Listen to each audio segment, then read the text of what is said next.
Hi, this is Shambhavi. Welcome to my weekly podcast about spirituality, love, death, devotion, and waking up while living in a messy world. The Satsang with Shambhavi podcast is recorded live each week with students of our nonprofit community, Jaya Kula. For more information and to find out about attending a satsang, visit jayakula.org. Thanks for listening. Much love to you, wherever and however you are. I think the larger piece is that state of permeability that we have with people that are close to us when we sense how they perpetuate their own suffering. There's a topic in there. I think that we learn how to live alongside that, with that in ourselves and other people over a very long period of time. And I'm talking about practitioners specifically. I certainly remember the first time I had the 6 realms teaching from one of my teachers. And it really went very deep into me. And then kind of went out into the world and just started feeling like I was living amongst the realms, right?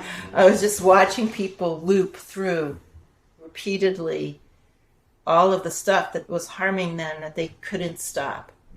And I remember just this feeling, I don't really even know what it was. I think it was kind of like alarm. Something like that. I just felt alarmed. And it almost felt like my whole view of everyone had changed. That teaching was just extremely powerful for me the first time I received it. And for those of you that don't know, the 6 realms teaching is a teaching that comes out of Hindu Puranas, the teaching stories of India, and it was sort of made into a more organized system of looking at how humans step out of presence. All the different flavors in which we are caught up in karma.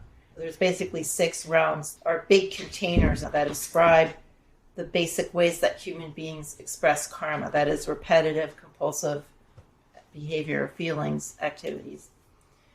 And I think very, very slowly over time, as our access to the heart increases, we're able to just simultaneously feel something like empathy or compassion. And also because as we practice more, we have more experience with how things actually are and what's really going on. We can sense that what everyone's doing is some way they're trying to connect. You know, it's very, very hard to not eat sugar. Very, very hard, right? Because sweetness is the fundamental taste of the enlightened essence. And we're trying to connect with that. And so we're obsessed with sweet taste. And that's really the reason. So then to someone to come and say, well, you've made yourself sick trying to find the thing that we all want. And now you have to stop eating that. I just say that as an example of when we can do what Namkhai Norbu calls instantly liberate appearances, we can see what is it that someone actually wants, and we can feel that. And then we can just kind of stand by with that feeling of poignancy and helplessness. Yes, I still feel all that. But just recognizing that that's how things are here in the human realm.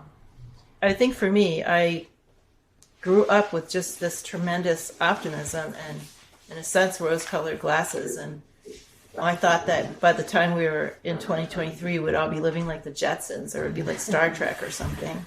And now we're heading toward the collapse of civilization. Every dystopian science fiction novel I ever read that I thought was just fun and wasn't going to come true is actually coming true.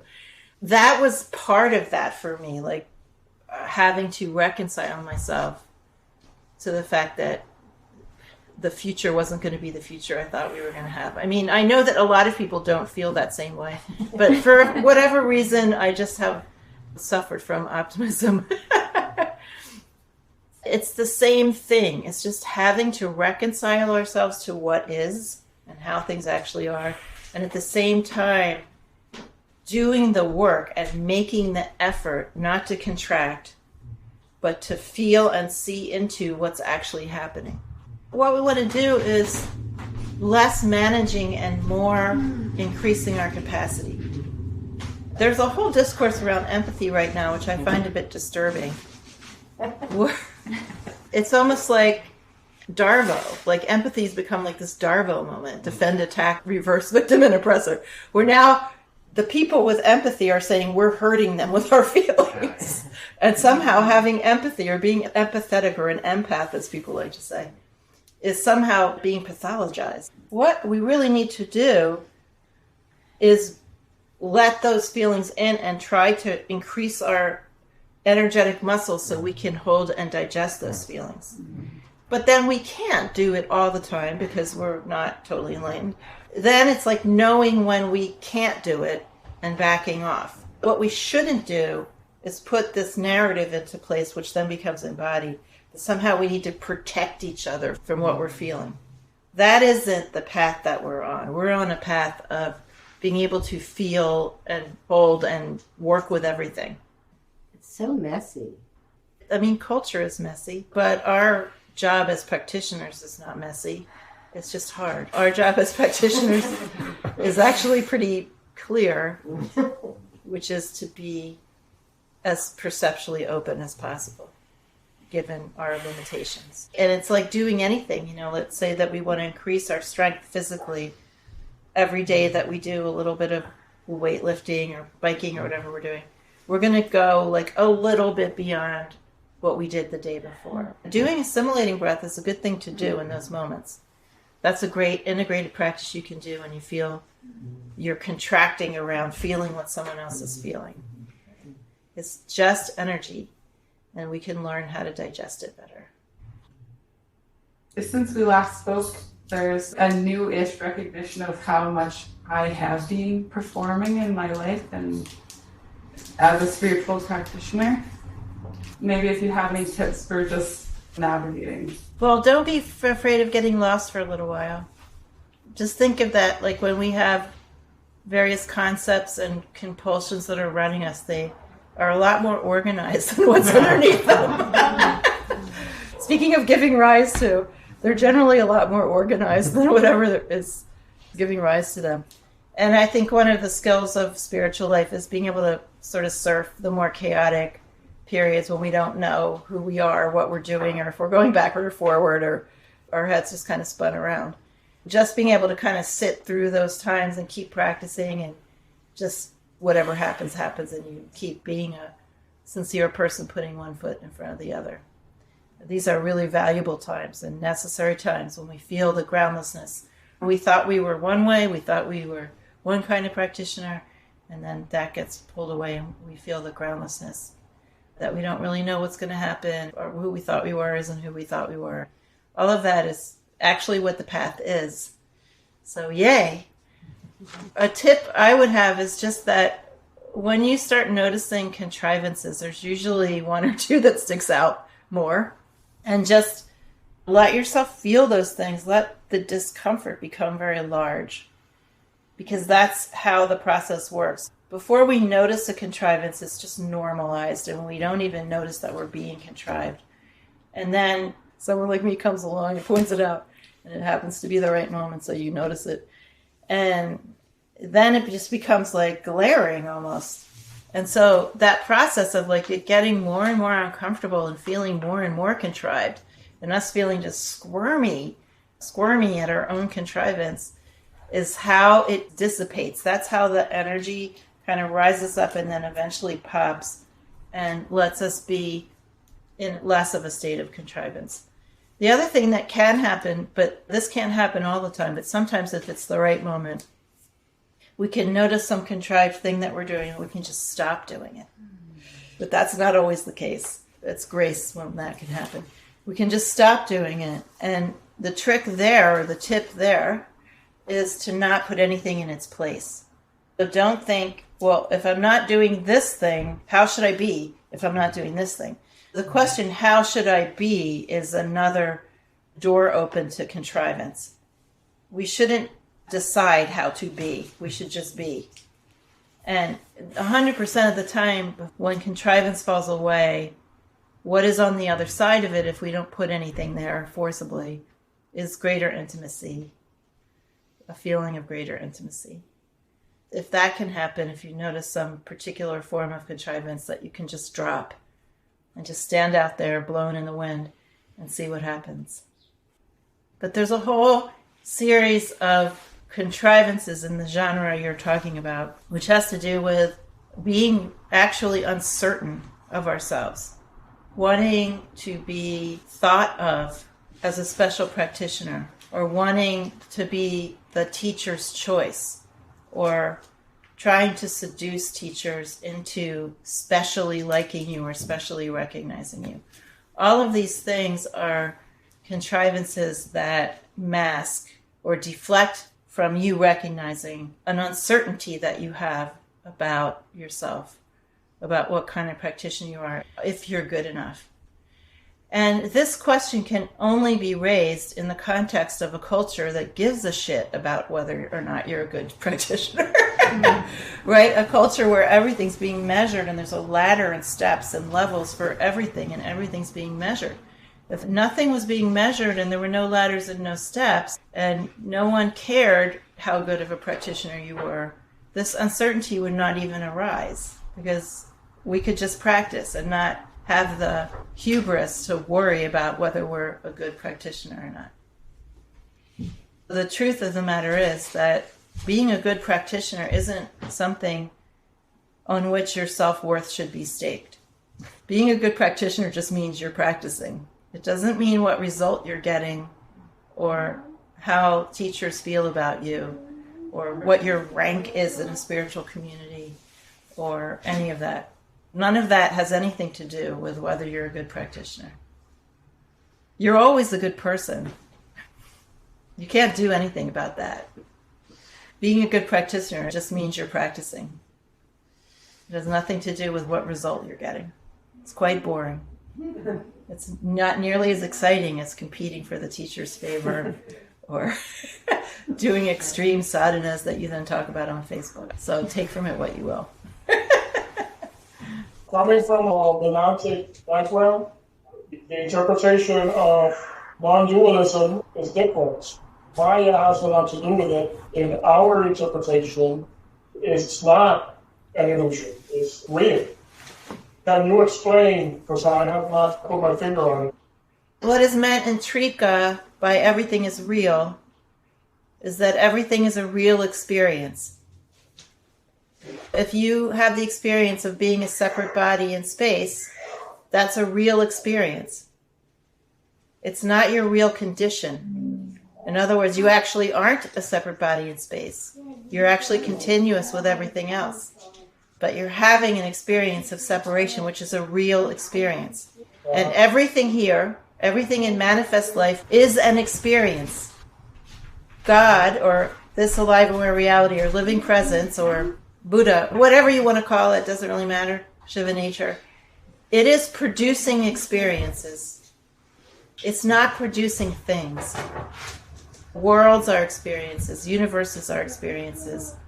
All the species are experiences of those things. All the plants, all the people, all of our circumstances in life are all experiences being produced by and enjoyed by oneself, one subjectivity. There's no opposite. There's no opposite to real. There's no unreal. And what Abhinavagupta argued, I think, in a kind of snarky way, but also absolutely spot on, he argued that once you introduce that there's real and unreal, you have reintroduced dualism into your system. And he also said that the unreal cannot exist. We can't talk about the unreal because it doesn't exist. Another and less clumsy interpretation of unreal for some more sophisticated Vedantists around who've written is that unreal means mistaken, that we have a mistaken impression. That's a better interpretation. If we're going to stick with Vedanta, we don't really have to stick with the popularized and misunderstood view that there's something here that's like totally unreal, which doesn't actually make any sense and existentially couldn't actually be. But we do have the understanding that we make mistakes about things. We are having a real experience of being separate bodies in space, but that's not actually our condition. So that you could say we have a mistaken impression. This is another place where Vedanta and Trika part ways. Because Vedanta, or Advaita Vedanta, so let's not talk about the Vedas way back.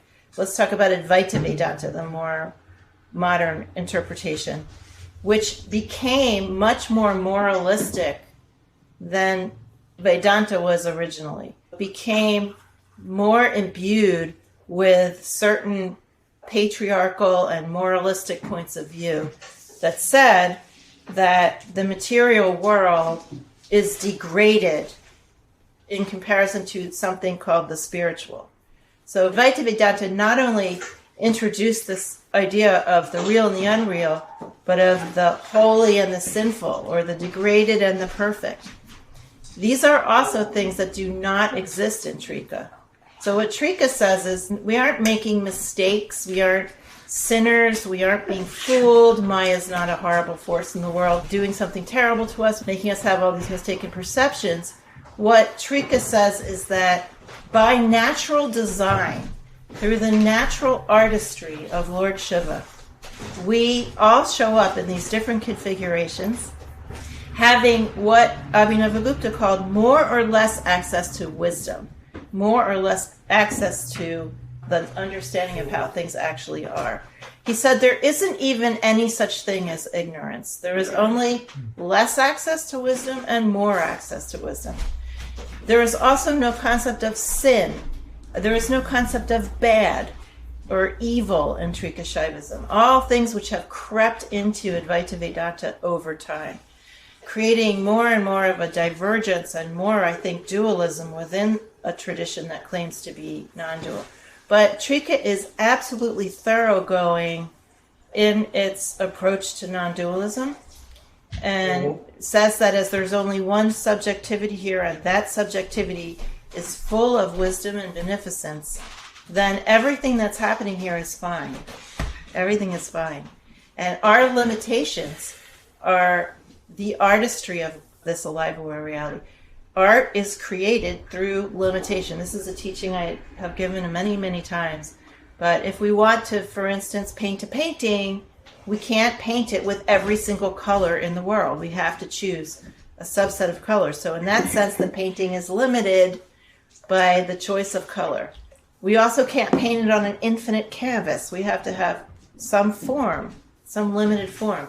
So we are exactly the same. We are, each of us, a unique configuration or aspect of the artistry of Lord Shiva. And Lord Shiva is often referred to in the Puranas as a magician or an artist, creating all of this and using limitation as the tool of the creation, just like we do when we create art.